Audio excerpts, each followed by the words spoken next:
Hey guys, it's Fairly back here with some more PvP content for Marathon. Today we're going to be going over a full 18-minute run from infill to extraction. We're going to be watching some pretty good players here that get into a lot of combat scenarios where we're going to have a lot of great insights.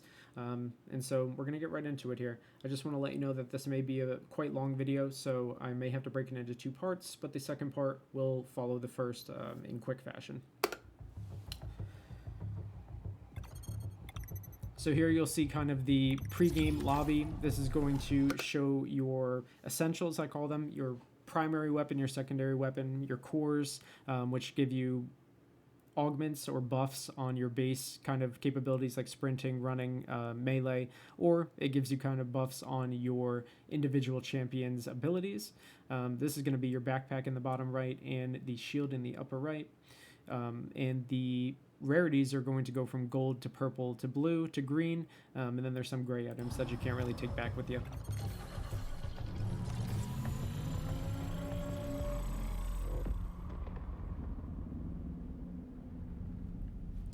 We're going to be getting into a map called Perimeter. It's going to be the first map you guys play. I just want to let you know that there's really only about 6 teams maximum that can be on the map with you, depending on the size of the map. This is one of the larger maps. And so you're going to kind of know where these fixed spawns are going to be after a few rounds. And so when you do spawn in, you kind of start to realize where the closest team may or may not have spawned. So you can really use that information just off the rip, knowing literally the first second you know where you are, you kind of already are gaining information on the game and if people are going to be aggressive towards you, if there's anyone even near you, or if you're free to loot. So we're going to be going into the Hauler POI, which is extremely close quarters combat. It's 2 levels. It's going to be some of the best practice that you get in terms of close quarter combat before you jump into Pinwheel on Outpost or the Cryo Archive. It's definitely always a hoot fighting here.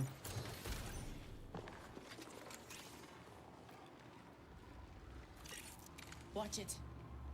Once again, I love how they're not being aggressive towards the AI. They're not letting any shots off. They're not giving anyone who spawned close or may be aggressive any sort of information that they're there or fighting or distracted. Using the melee to the best of its capability. You're going to have your quests in the upper right. You can, as you can see, you can hit the M key he has to kind of close that down and make it less visible to you. A little bit less clutter. But they have cleaned up the HUD quite nicely, I will say. How about this?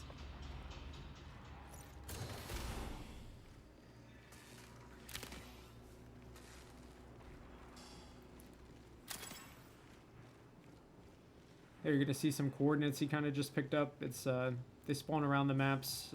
They lead to kind of mid-tier loot boxes. They take a few steps. But something certainly worth picking up if you got the time or if you're moving that way.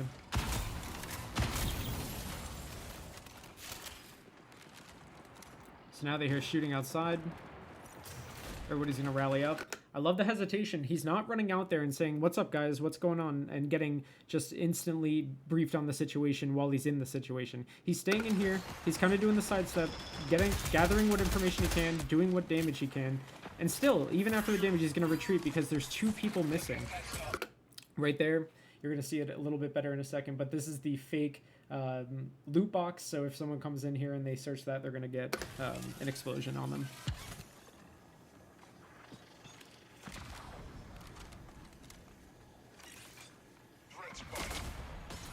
Gets cracked, as we've talked about. Gets cracked, immediately makes the decision, knows where his cover is, and he immediately makes the decision to go there. And he's going to immediately do one of the 3 choices we always talk about. Either heal, use an ability, or evade if you don't have the means to continue the fight. We love what we're seeing already.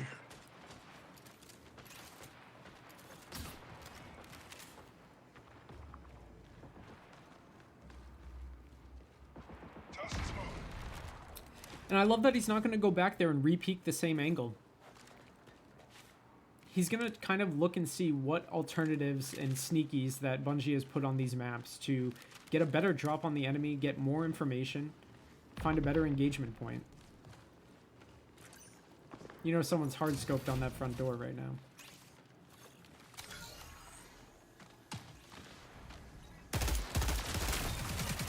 Great crack. Again, teammates are going to get the tag on him, which provides essential information on their movements. It tracks them for a couple seconds, shows their shields, and it shows what their name is as well.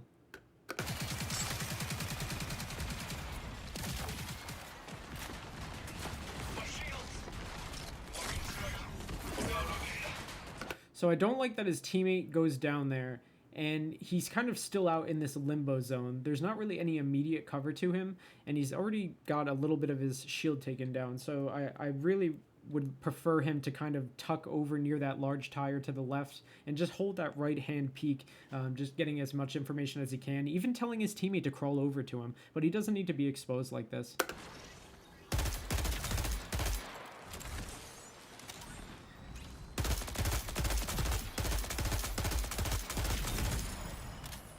See, kind of does a little spin. Has to find his cover. He didn't know where that was immediately. But now, see, you learn very quick when you get cracked to 1 HP, I'll tell you that. So he's going to do great here. Again, teammates are focused on the bodies, getting distracted. They get shot in the back. Easy kill. I love how he is smart in the way that he's not going to be looking into the loot boxes immediately. He knows there's maybe a third person that's missing here, and so he's not going to look into the loot boxes. He's going to designate his friend to go revive, and he's going to maintain the aggression. That is a crazy ability for this champion, where you can essentially shoot a small counterweight into the air and repel yourself towards it. I can see, I haven't really used this champion much, but I can see the skill gap on that getting ridiculously high. That is going to be something that's terrifying when people really learn how to use it. I love he's going to try to keep the high ground here. Again, we always say the high ground, no matter even if it's just a step or two, the high ground always provides benefits. He's going to kind of fall here, but his teammate's going to sandwich him with him, so it's just beautiful. They know they have the upper hand anyway, but I love the attempt and I love the forethought. Here you can see the loot. It reveals very slowly. So again, this is why you catch people and you want to watch the boxes while they're looting, because it takes them so long to reveal this loot if there's still items to be revealed, and they're going to get caught every time.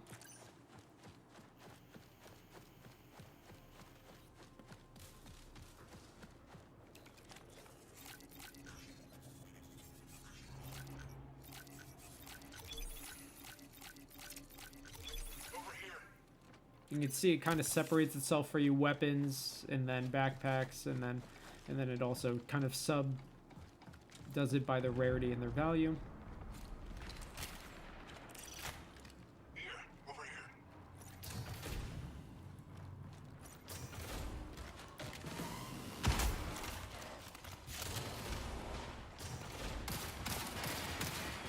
So I love that there. He kind of does the left, right. He thinks that maybe this could be a person, just because, again, being aware of your audio cues, that door randomly opens when you expect the fight to be over here. You're going to want to check it, make sure that there's not someone coming in, and I think that this is going to pay off.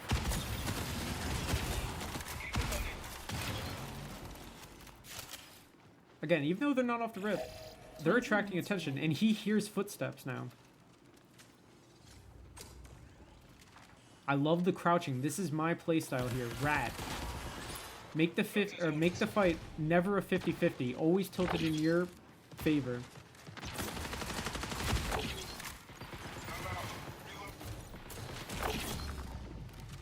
Nice, and they're just running through this team.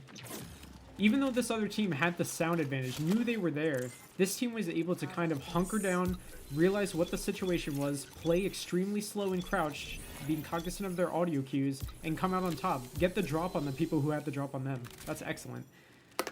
So you'll see that your loot space, even when you have a big backpack, it's going to fill up very fast. So the one thing I do want to kind of stress is that when you're in these positions where you're real looted up, it's the end of the game, you might think that there's maybe a team or maybe no teams left. Just make sure that you always keep the combat essentials, because if you get too loot happy and you take a couple weapons and for some reason you don't have heals, shields, or for whatever reason you pick up or drop your ammo or wrong type of ammo, you're going to have a terrible time, and you're going to lose not only your loadout but all of your loot that you just worked so hard for. So always make sure that you maintain a combat effective backpack, even if you have max basically loot on you. Make sure you maintain combat effectiveness. ammo, heals. The correct type of ammo, I should say.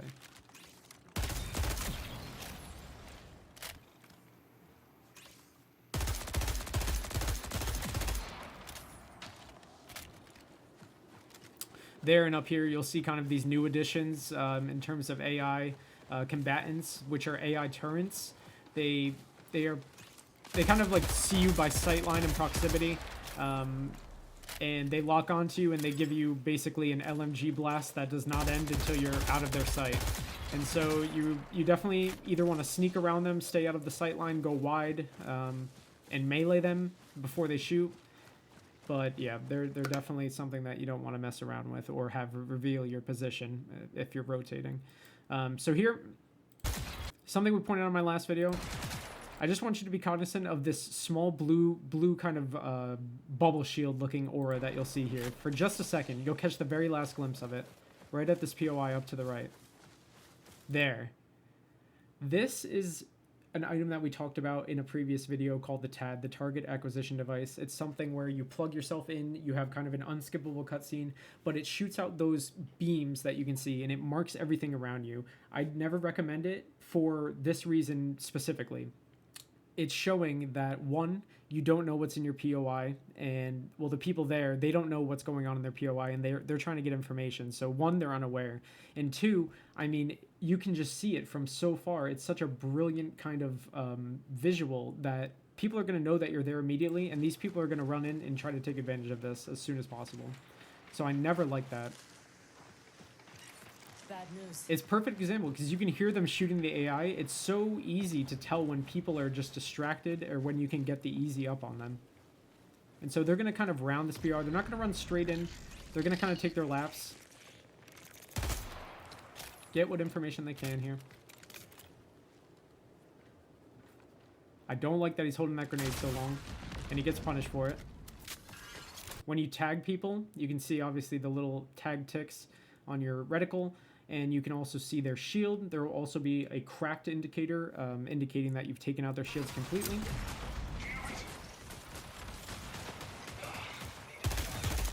I love that. And see, you see how not running straight into the POI and starting an engagement directly, moving around the POI, not getting lost or entangled in the innards of the POI, kind of encircling the POI. He gets the drop of this guy so terribly, who's looking towards the original point of contact. You always want to move away from the original point of contact if possible, or if there's kind of a small break in the fight, because like you just saw, that guy is looking towards the last point that he saw an enemy, which is a reasonable thing to do. However, if you have higher standards for yourself, like the people who watch these videos and want to get better at the game, this is going to be something that you're going to play on, the natural human instincts.